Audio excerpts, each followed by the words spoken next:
Drama गुड्डी में ये बाबा जी भी अब प्लानिंग करता है। नासिर जब बाहर जाता है तो ये बाबा उस शाजिया से कहता है कि अब गुड्डी की गुड़िया को जलाने का वक्त हो गया है। नासिर जब तक बाहर है हम अपना काम कर लेते हैं और शाजिया से कहता है कि जल्दी से इसको लेकर छत पर आ जाओ। शाजिया गुड्डी की गुड़िया छीन कर ले आती है। गुड्डी कहती है कि मेरी गुड़िया कहाँ लेकर जा रहे हैं। अब गुड्डी जब ऊपर आती है तो देखती है कि बाबा जी उसकी गुड्डी को जलाने लगे हैं। तो गुड्डी बहुत रोती है और कहती है कि मेरी गुड़िया को छोड़ दें, लेकिन बाबा जी नहीं मानते और नासिर भी वहां पर आ जाता है। गुड्डी नासिर से कहती है कि मेरी गुड़िया को मामू छुड़वा दें, लेकिन बाबा जी आज इस गुड़िया को जलाने का पूरा एहतमाम कर लेते हैं।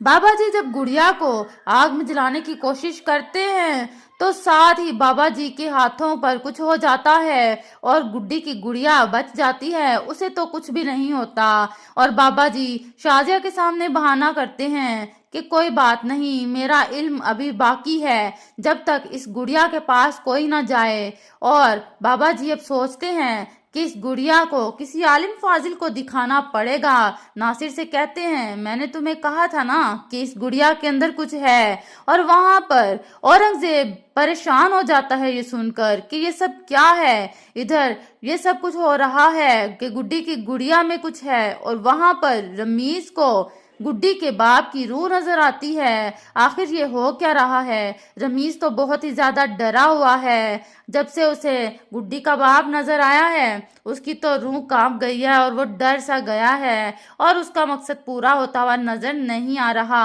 वहां पर सोनी भी जेवरात चुराने के चक्कर में है और हमजा से कहती है कि मैं उस गुड्डी को यहाँ नहीं आने दूंगी। नाजरीन, आपको क्या लगता है, क्या गुड्डी यहाँ पर आ जाएगी?